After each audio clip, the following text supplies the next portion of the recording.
Commander Daniel Price had served on human ships for 12 years. He had seen strange things. He had met alien races. He had fought in battles and survived dangers that would scare most people. But nothing in his life had made him ready for this moment. He stood in the meeting room of his ship, the Horizon's Edge. In front of him was Queen Sareth Ivan of the Luminari Empire. She was tall and beautiful in a way that was not human.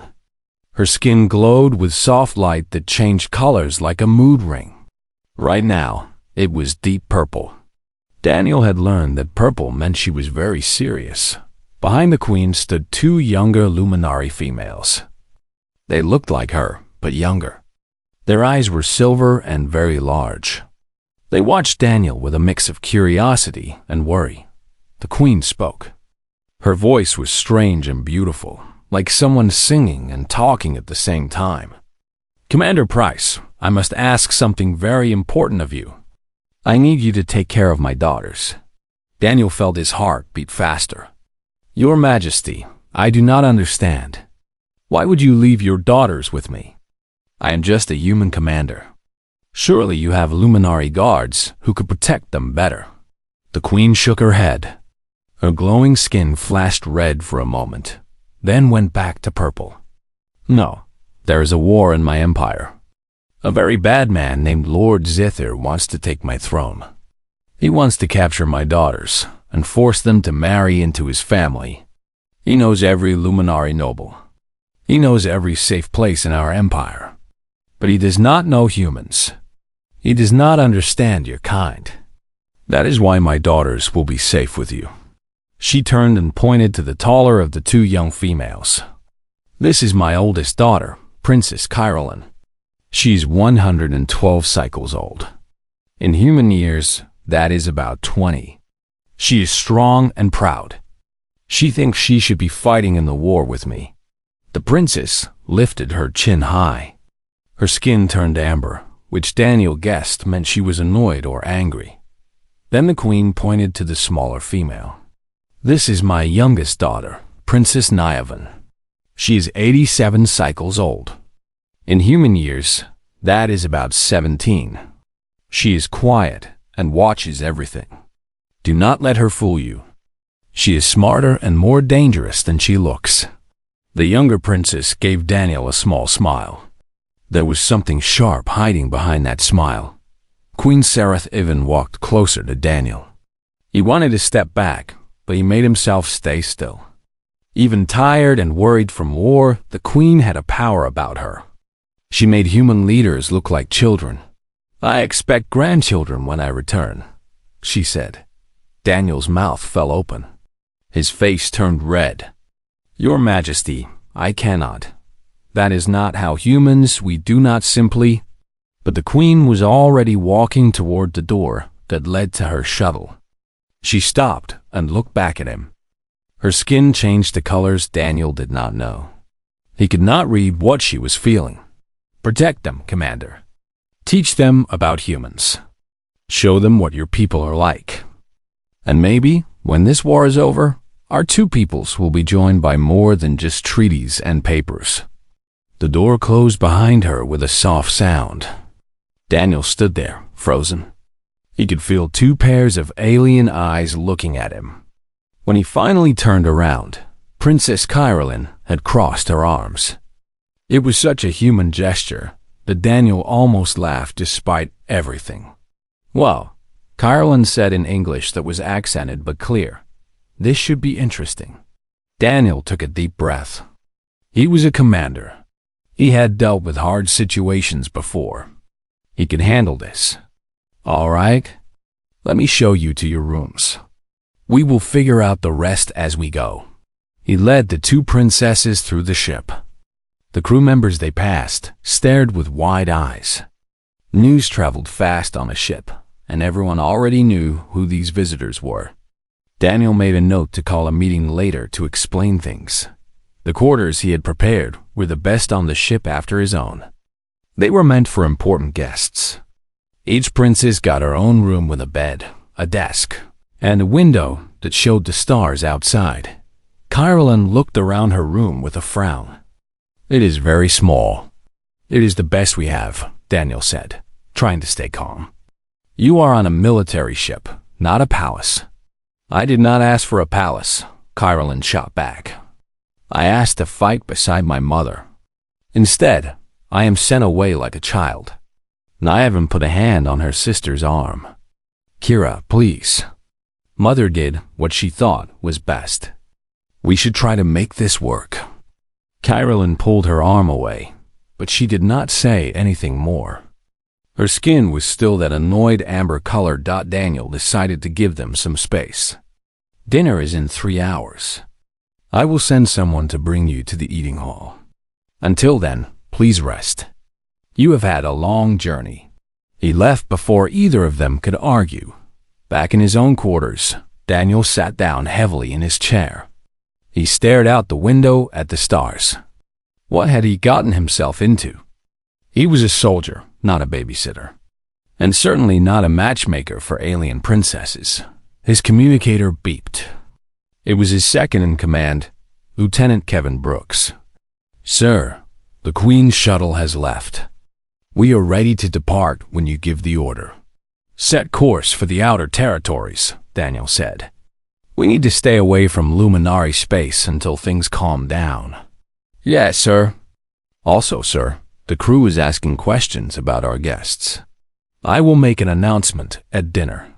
Tell everyone to be polite and respectful. These are royal guests, even if they do not look like any royalty we have ever seen. After Kevin ended the call, Daniel sat in silence for a long time.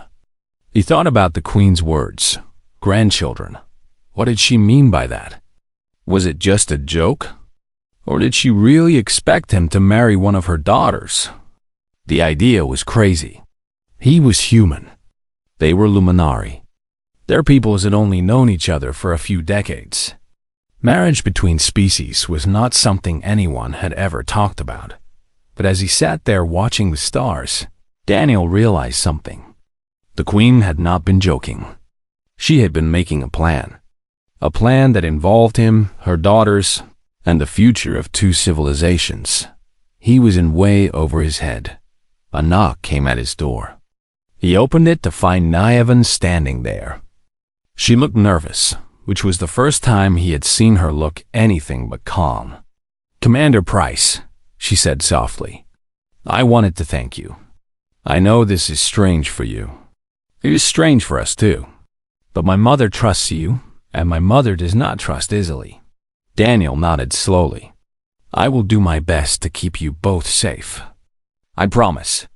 Nyavin's skin glowed a warm gold color. I believe you, she said. And, Commander? Do not worry too much about what my mother said. About grandchildren, I mean. She has a strange sense of humor. She walked away before Daniel could respond.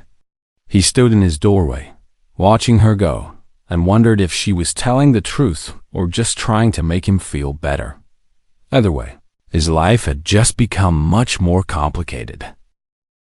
3 weeks passed since the Queen left her daughters on the horizon's edge. In that time, Daniel learned that taking care of alien princesses was harder than any battle he had ever fought. The problem started with food. Luminari did not eat like humans. Their glowing skin took energy from light, like plants. They only needed to eat a little bit of special paste to stay healthy. So when Chef Martinez made a welcome dinner with real cooked meat, things went very wrong. Princess Nyavin stared at her plate for a long time. Her silver eyes were very wide. Commander Price, she said in a quiet voice, Is this from an animal? Daniel suddenly realized his mistake. Yes, it is beef. From a cow. You eat other living things? Everyone at the table went quiet. The crew members looked at each other nervously. Daniel tried to think of what to say. Humans need to eat plants and animals to live, he explained slowly. We cannot get energy from light like your people. Our bodies need food. Kyrillin pushed her plate away. Her skin had turned a sick green color. You kill animals and put them in your mouths. You chew them with your teeth. This is what humans do. We do not think of it as bad, Daniel said. It is just how our bodies work. We try to treat animals well before we use them for food. I even picked up a piece of bread instead. I think I will just eat this, she said. It is not made from animals, yes? No, bread is made from plants. She nodded and took a small bite. Her sister did not eat anything at all after dinner. Daniel found the ship's doctor, Helen Park, and asked her to work with Chef Martinez. They needed to find foods that the princesses could eat without feeling sick.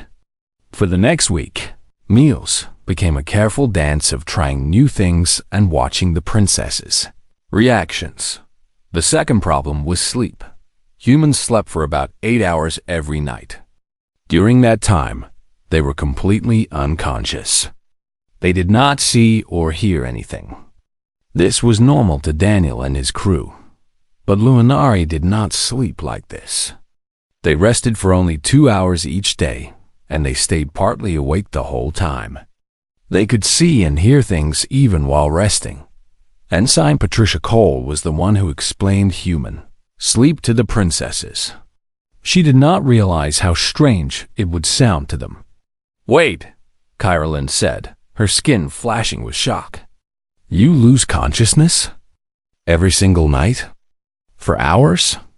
"Yes," Patricia said, not understanding why this was surprising. "But you are completely helpless during that time. Anyone could attack you. Any danger could come, and you would not know." Patricia shrugged.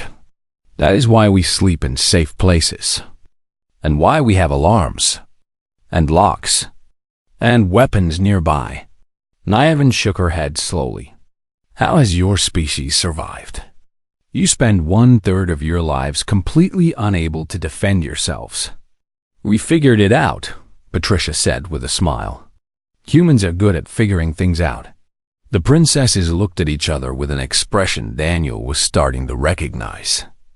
It was the look that said humans are completely crazy, but somehow they make it work. But the biggest test came during the 4th week. The Horizon's Edge was flying through a quiet area of space, far from the war and Luminari territory. Everything seemed calm. Then the alarms started screaming. Daniel ran to the bridge as fast as he could. He heard footsteps behind him and knew the princesses were following, even though he had told them to stay in their rooms. There was no time to argue about it now. "Report," he shouted as he reached his command chair.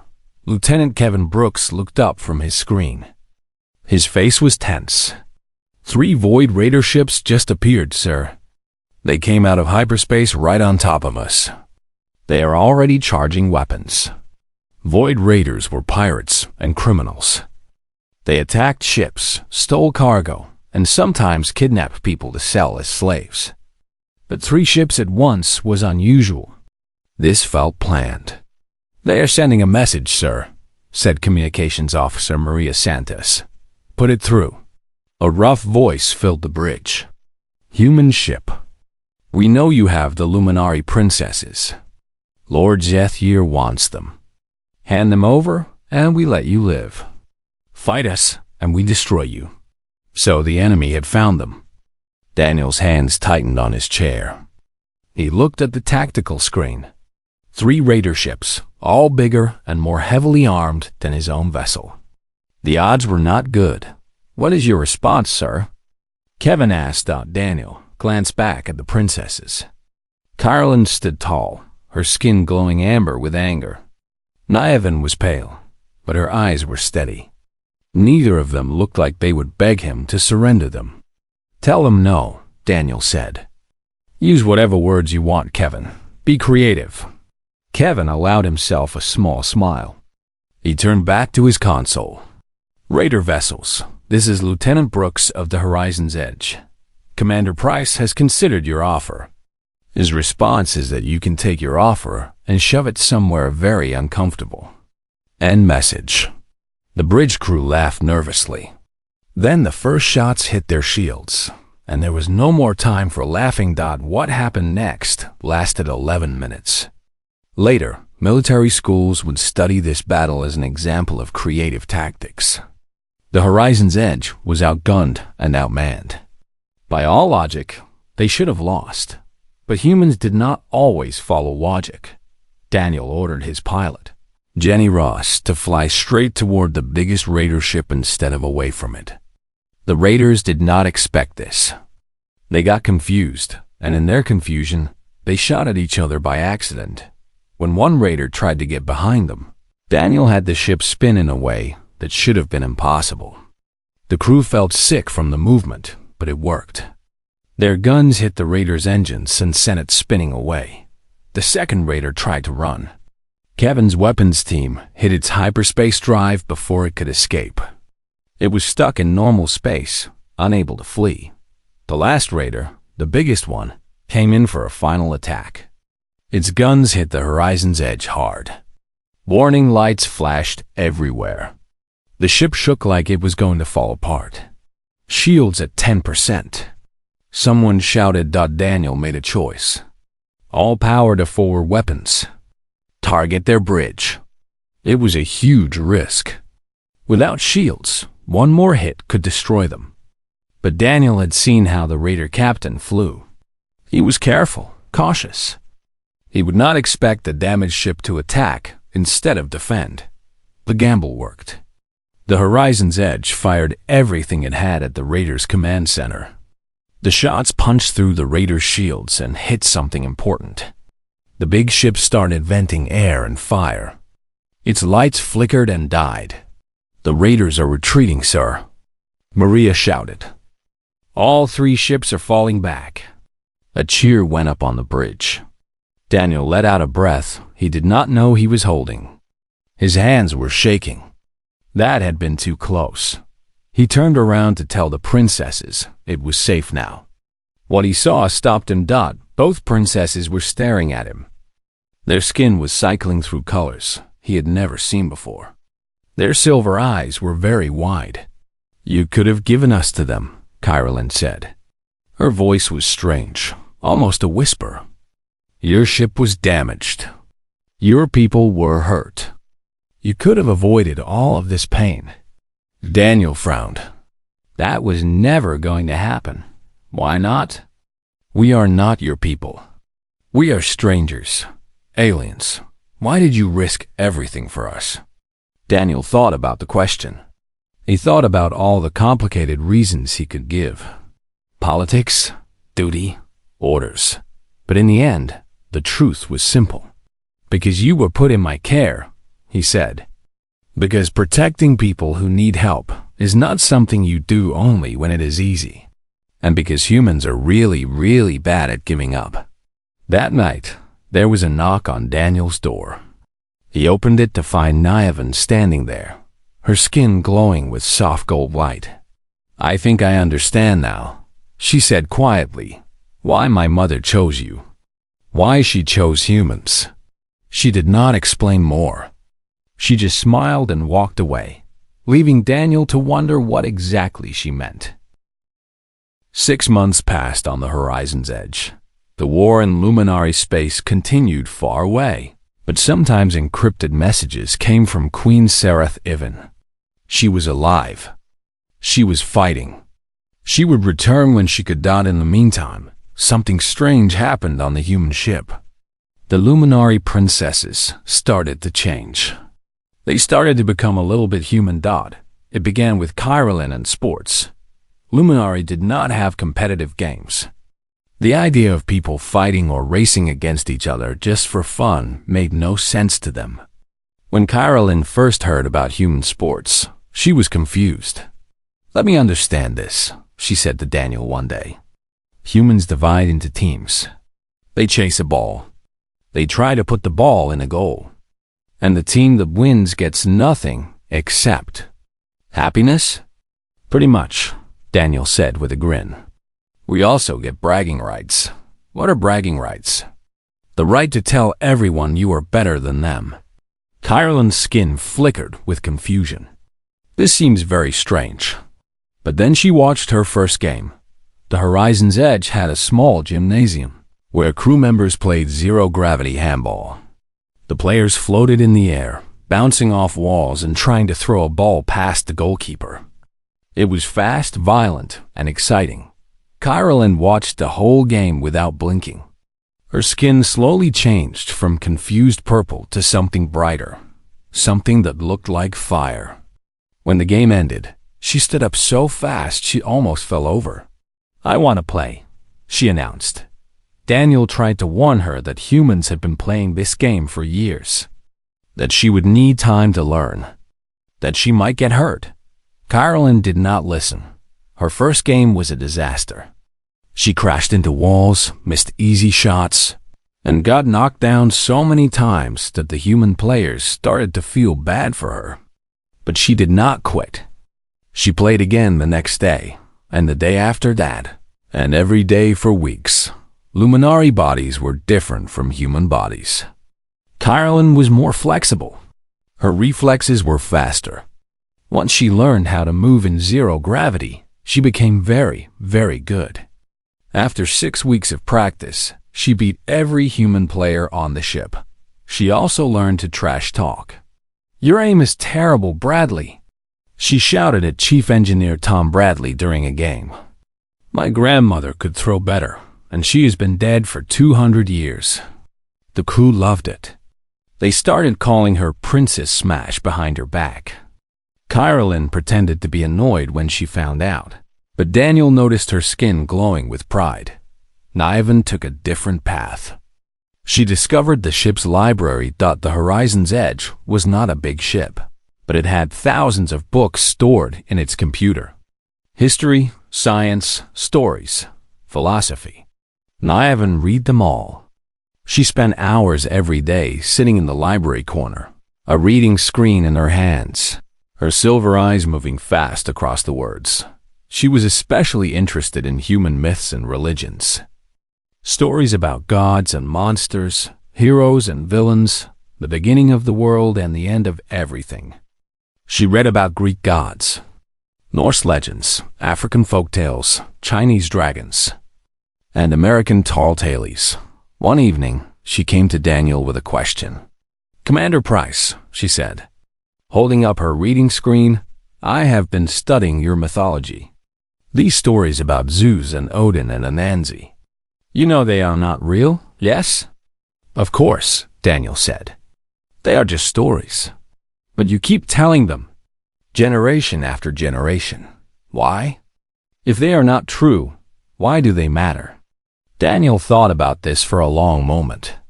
"Because truth is not the only thing that matters," he finally said. "The stories are not about what is real. They are about what is important. They teach us what it means to be human, what we should value, what we should fear, what we should hope for." Niven's skin shimmered with a color Daniel had never seen before. It was gold mixed with deep blue, like sunset over an ocean. "The Luminari do not have stories like this," she said quietly. "We have histories, records, data, but no myths, no legends, no tales of gods and heroes." She looked down at her screen. "I think maybe we have lost something important." But the princesses did not just learn from humans. They taught things too. Carolyn shared her combat training with interested crew members. Luminari martial arts were different from human fighting. They used their glowing skin to communicate silently during battles. A flash of red meant attack left. A pulse of blue meant defend. Working together, Luminari warriors moved like one person with many bodies. The human security team was fascinated. They practiced the techniques for hours, even though their skin could not glow. They made up their own signals using hand movements instead. By the end of the 3rd month, they were fighting better than they ever had before. Niven helped the engineering team. Luminari had special ways of remembering things and solving problems. She taught these techniques to Chief Engineer Tom Bradley and his crew. Their work got faster and better. Problems that used to take days to fix now took only hours. But the most important thing the princesses shared was the light. Daniel had noticed that both sisters spent hours every day in the observation deck. They would sit by the big windows and look at whatever star was nearest. He thought it was just because they needed light for energy, like plants need sunlight. One day, Nyavan invited him to join them. "Close your eyes," she said when he sat down between the two princesses, "and feel the light." Daniel felt silly. He was a military commander. Sitting with his eyes closed, trying to feel starlight, seemed like a waste of time. But he had learned to trust the sisters. So he closed his eyes. At first, he felt nothing special. Just warmth on his skin from the observation deck lights. But then Nyavan put her hand on his arm, and something changed. He could feel the star. Not just its heat, but something deeper. Information. Connection. A whisper from something that had been burning for billions of years, long before humans or Luminari existed. The star did not think or feel like a person. But it was not just a ball of fire either. It was something in between. Something huge and ancient and somehow aware. "This is how we pray," Kyrillin said softly. "Not to gods. We do not believe in gods. We pray to the universe itself, to the light that connects all living things." Daniel opened his eyes. Both princesses were watching him, their skin glowing with gentle warmth. "Thank you," he said, "for sharing that with me." Nyavan smiled. "You shared your stories with us. It seemed only fair." As months passed, something happened that Daniel did not expect. He stopped thinking of the princesses as aliens. They were still different from humans, of course. Their skin glowed. They barely slept. They still made faces when someone ate meat nearby, but they were also just people. Kyrillin was loud and competitive and got angry too easily. Nyavan was quiet and thoughtful and sometimes too serious. They argued with each other like sisters everywhere. They made friends with crew members. They laughed at human jokes, even the bad ones. One night, Daniel sat in his quarters and read the latest message from Queen Sarath Ivan. The war was turning in her favor. Lord Zethir was losing ground. Maybe soon, she would come to take her daughters home. The thought made Daniel feel something he did not expect. Sadness. He had gotten used to having the princesses around. The ship felt more alive with them there. More interesting. More full of possibilities. He wondered what would happen when the queen returned. Would everything just go back to normal? Would the princesses forget about the strange humans who had taken care of them? Would he forget about the aliens who had taught him to feel starlight? A knock came at his door. It was Kyrillin, still sweaty from a handball game. "Commander," she said, "Tom Bradley told me you look sad today. What is wrong?" Daniel was surprised that she had noticed. Even more surprised that she cared. "Nothing important," he said. "Just thinking about the future." Kyrillin nodded slowly. Her skin shifted to a thoughtful purple. "I think about the future too," she admitted. "About what will happen when the war ends. When my mother comes back, what do you think will happen?" Kyrillin was quiet for a moment. "I do not know," she finally said. "But I know one thing. Whatever my mother planned when she left us here, I am not the same person I was 6 months ago. I do not think I can go back to being that person." She walked away before Daniel could respond. But her words stayed with him for a long time. Something was changing. Not just in the princesses. In Daniel too. In the whole crew. They were becoming something new. Something that was not quite human and not quite Luminari. Something better, maybe. Or at least different. And Daniel was starting to think that might be okay.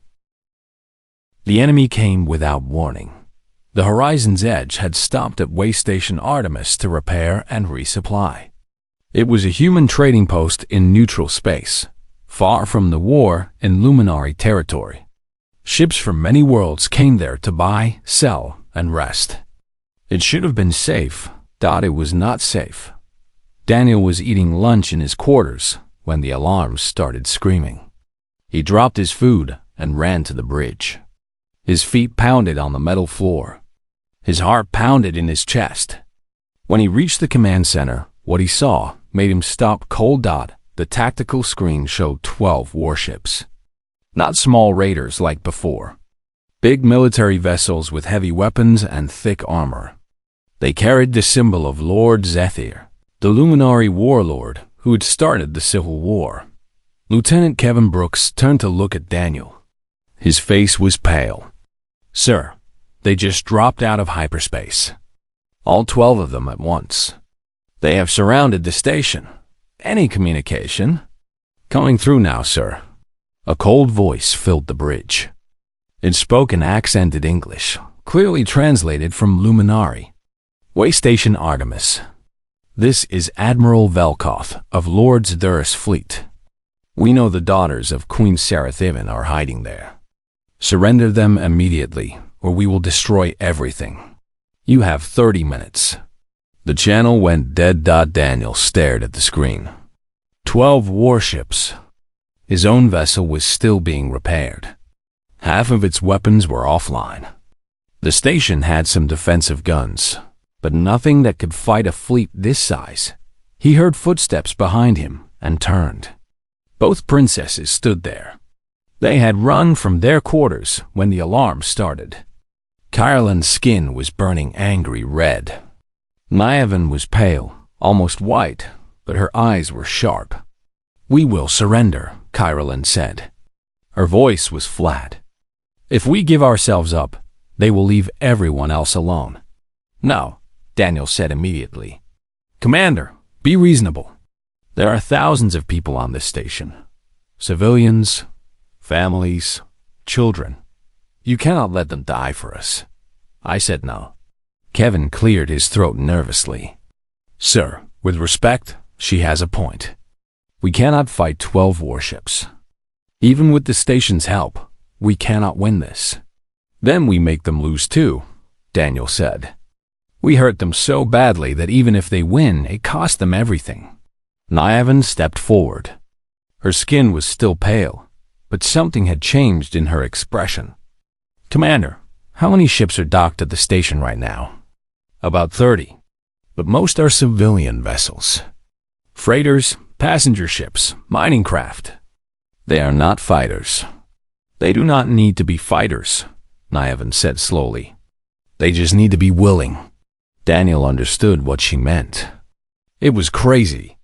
It was dangerous. It might not work, but it was better than surrendering. He opened a channel to every ship at the station. "This is Commander Daniel Price of the Horizon's Edge. I need to tell you something, and I need you to listen." He explained everything. Who the princesses were, why they were being hunted, what Lord Zephyr would do to them if he caught them. He explained that the Horizon's Edge was damaged and could not fight alone. He explained that he had no authority to order anyone to help Dodd. Then he explained what kind of people he hoped humans could be. "I know this is not your fight," he said. "I know you have families, businesses, lives waiting for you somewhere else. I am not asking you to be heroes. I am asking you to decide what matters to you. If you fly away now, I will not blame you. But if you stay, if you stand with us, maybe we can show these bastards that humans do not abandon people who need help. Maybe we can remind them why humanity matters." The channel went silent. Daniel waited. His hands were shaking. The first response came from a heavy freighter called the Lucky Star. Its captain was a woman named Grace Lee. "Commander Price, I have been hauling cargo for 30 years. Never shot at anyone in my life. But my grandmother used to say that evil wins when good people do nothing. Count me in." More responses came. A passenger liner, 2 mining ships, a fuel tanker, a small yacht owned by a retired businessman who said he was too old to run from bullies. More and more ships. By the time the 30 minutes were almost over, 23 vessels had agreed to fight. None of them were warships. None of them were designed for combat. But their crews were humans, and humans had a long history of doing impossible things when they got angry enough. The battle began. Lord Sethar's admiral clearly expected the station to surrender. When the civilian ships started flying toward his fleet instead of away from it, there was a moment of confusion. The enemy formation broke apart as captains tried to figure out what was happening. That confusion saved lives. The freighter Lucky Star flew straight at a Luminary destroyer and crashed into its side. Grace Lee and her crew had already escaped in lifeboats.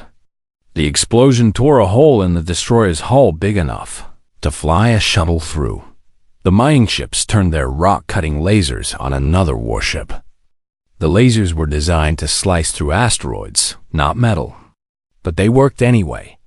They burned through shields and armor like hot knives through butter. A passenger liner called the Carolina Dream did something that no one expected. It flew directly at the enemy flagship, the biggest ship in the fleet. The flagship's guns fired again and again, but the liner kept coming. At the last moment, the liner's captain sent out a final message. "Tell my wife I love her." Then the Carolina Dream hit the flagship's sensor array and exploded. The blast blinded the enemy command ship. For several critical minutes, the flagship could not see what was happening around it. In those minutes, the Horizon's Edge finished its emergency repairs and joined the battle. Daniel ordered every working weapon to fire at once. Kevin and his team targeted engines and weapons, trying to cripple rather than destroy. They did not want to kill if they did not have to, but they would kill if they had to. The station's defensive guns joined in. Shots came from every direction. The enemy fleet, so confident just minutes ago, started to fall apart. But not without cost. Daniel watched on his screen as human ships died. The fuel tanker exploded when a missile hit its cargo. 2 mining vessels were cut in half by enemy fire. The retired businessman's yacht was destroyed trying to protect a passenger liner full of families. 37 humans died that day. Fathers, mothers, sons, daughters. People who had woken up that morning expecting an ordinary day. People who chose to fight for 2 alien girls they had never met. After 4 hours, it was over. Lord Zethir's fleet retreated. 3 of his ships were completely destroyed. 5 more were so damaged they could barely fly. The mighty Admiral Velkoth limped away in disgrace, leaving the system that he had expected to conquer easily. The survivors gathered in the station's main hall. Daniel stood on a platform and looked out at the crowd. Human faces, tired and sad and proud all at once. And in the front row, 2 Luminary princesses whose skin was cycling through colors he had never seen before. "We lost good people today," Daniel said. "People who did not have to die. People who chose to stand up for what was right, even when it was dangerous. We will remember them. We will honor them. And we will make sure their sacrifice meant something." After the speech, Daniel found the princesses in the station's medical bay. They were helping the doctors treat wounded survivors. Kyrillin was holding the hand of a dying freighter pilot, her skin glowing with patterns that seemed to ease his pain. Niavan was talking softly to a young woman who had lost her arm, telling her a story about a hero who never gave up. Later, when the worst was over, Kyrillin found Daniel alone. "Why?" she asked. "Why did they fight for us? They did not know us. We are not even the same species." Daniel had thought about this question for hours. "Because that is who we choose to be," he said. "Not always. Not perfectly. But when it really matters, we try to be the people who help. The people who stand up. The people who do not look away." Kyrillin was silent for a long time. Her skin slowly shifted to that gold-blue color that Niavan sometimes showed. The color of deep emotion. The color of something changing forever. "Then I choose that too," she said finally. "I choose to be someone who stands up. Someone who helps. Whatever my mother wanted when she left us here, whatever political plan she had for us, I choose this instead. I choose humanity. Niavan appeared beside her sister. Her skin showed the same gold-blue color. As do I, she said softly. We choose this. We choose you.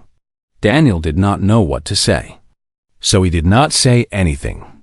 He just nodded, and the three of them stood together in silence, watching the stars through the station windows. Thought something had changed that day. Something bigger than a battle. Something that would affect both their peoples for generations to come. They just did not know it yet. 1 year and 3 months after she left, Queen Sarath-Ivan returned. Her ship appeared at the edge of the solar system on a cold Tuesday morning. Daniel received the message while eating breakfast in his quarters. The words on his screen were simple. The Queen is coming. Prepare for her arrival. He should have felt relieved. The war was over. Lord Zethir was defeated, his rebellion crushed, his followers scattered. The princesses were safe. His mission was complete. Instead, Daniel felt a strange sadness in his chest. He was about to lose something precious, and he did not know how to stop it. The horizon's edge made the journey to Earth, where the Queen had requested an official welcome ceremony. It would be the first time Luminari royalty visited the human homeworld. Diplomats and politicians were working day and night to prepare, but Daniel barely noticed the chaos around him. He was too busy watching the princesses say goodbye. Kyrillin spent her last days on the ship doing what she loved. She played handball with the security team she had trained for months. She beat them easily, as always. But this time, she did not trash talk. She hugged each player after the game and told them they were good warriors. Her skin glowed with warmth the whole time. Niavan spent hours in the library with Dr. Benjamin Shaw, the ship's historian.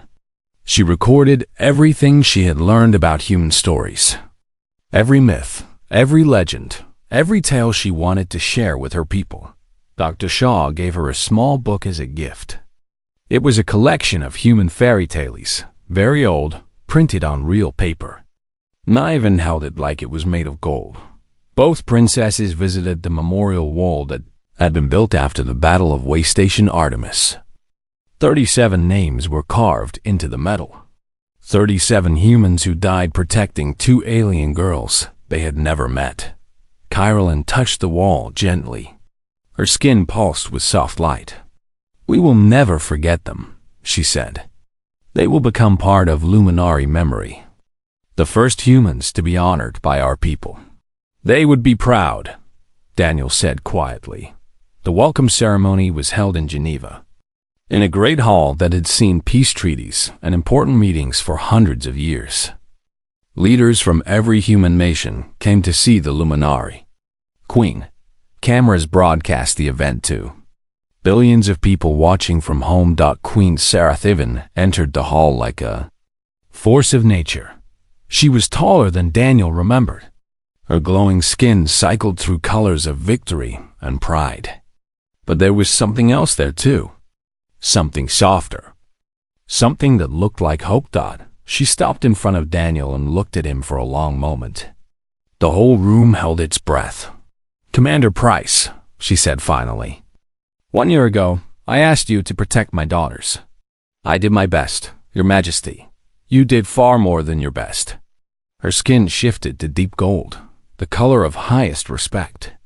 I asked you to teach them about humanity. You taught them what humanity could become. You taught them about sacrifice and choice and the stories that make people who they are. She turned to look at her daughters. They stood together near Daniel, their skin showing emotions that words could not describe. I expected grandchildren when I returned, the Queen said. Her voice carried something that might have been humor. I did not expect my daughters to come back having adopted an entire species. Kyrillin stepped forward. Mother, about the political marriages you planned. Are not needed anymore, the Queen interrupted. The alliance you have built through blood and battle is stronger than any marriage could be. The debt the Luminari owe to humanity cannot be repaid with political arrangements. She looked at Daniel again. But perhaps it can be honored in other ways. She held up a small crystal that pulsed with inner light. Daniel recognized it from his studies. It was a symbol of rank in the Luminari Empire, rarely given to anyone outside the royal bloodlines. Commander Price, I offer you the position of ambassador to the Luminari Empire. Not as a diplomat who visits and leaves. As someone who stays, who teaches, who becomes part of what we are, as my daughters have become part of what you are. Daniel stared at the crystal. His heart was beating very fast. Your Majesty, I am not sure I am qualified for something like that. You are not qualified, the Queen agreed. But you will learn. You will make mistakes. And you will face those mistakes with the same stubborn determination that defines your species. Her skin flickered with amusement. I have come to believe that this stubbornness is humanity's greatest gift. Not your technology. Not your weapons. Your absolute refusal to accept that anything is impossible. Daniel looked at the princesses. Niavan caught his eye and smiled. She mouthed the words, "Say yes." Carolyn raised one eyebrow in challenge. Her skin glowed with competitive fire, as if daring him to refuse. Daniel thought about everything that had happened. The battles they had survived. The friends they had lost. The moments of connection that had surprised him. He thought about the strange family they had become. 3 people from 2 different worlds who somehow fit together. He thought about who he wanted to be. Yes, he said. I accept. Queen Serath's skin blazed with colors he had never seen before. Joy and hope and the promise of a future where 2 very different peoples might find their way to something better together. Then, welcome to the family, Commander Price, she said. We have much work to do.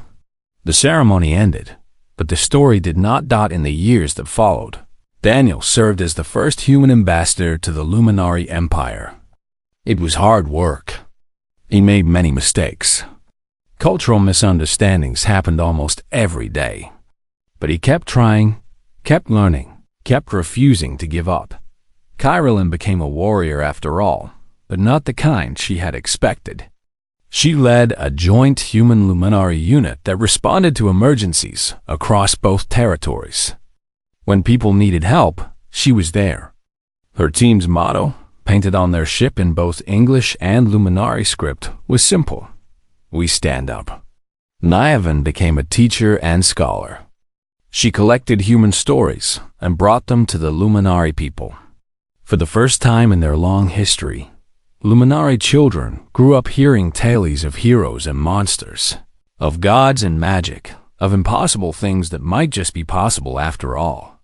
She also wrote new stories, blending human and Luminari traditions into something neither species had seen before. And what about grandchildren? That question was answered 5 years after the Queen's visit to Earth. Daniel married a Luminari woman named Saralyn, a distant cousin of the royal family who had come to Earth as part of the new exchange program. Their wedding was held in Geneva, in the same hall where Daniel had accepted the crystal from the Queen. Guests from both species attended. Carolyn served as the champion of honor. Niavan performed the blessing. Their first child, a daughter, was born 2 years later. She had her mother's silver eyes and her father's stubborn chin. Her skin did not glow like a Luminari's, but sometimes, in certain light, you could see a faint shimmer beneath the surface. They named her Hope. When Queen Serath even came to see her new grandniece for the first time, she held the baby gently and looked at Daniel with an expression he finally understood. You see? She said, I told you I expected grandchildren. Daniel laughed. It was the first time in years he had laughed so freely. You planned this all along, did you not? I planned nothing, the Queen said. I hoped. I trusted. And I was right. She looked down at the baby in her arms. This child is the future, Commander Price. Not just for our families. For our peoples. She is proof that we can choose to be more than what we were born to be. Outside the window, stars burned in the endless dark. Somewhere out there, other species were looking up at the same stars, wondering if they were alone. Wondering if there was anyone else who understood. They were not alone. They would never be alone again, because humans and Luminari had found each other. They had fought together, bled together, learned together. They had become family in all the ways that mattered. And that was just the beginning. Daniel stood by the window, watching his wife hold their daughter, while the queen smiled her strange, glowing smile. He thought about everything that had led to this moment. A war far away. A desperate queen. 2 stubborn princesses. A ship full of humans who refused to give up. He thought about what he had learned. That family was not about blood or species. That courage was not about being unafraid. That the stories we tell each other are how we teach ourselves what matters. He thought about the 37 names on a memorial wall and the future they had died to protect. Thank you, he said quietly. To the stars. To the universe. To whatever force had brought them all together. No one answered. But Daniel did not need an answer. He already knew. The light connected all living things. Human, Luminari. Everyone who had ever looked up at the sky and wondered. They were all part of the same story, and the story was just beginning.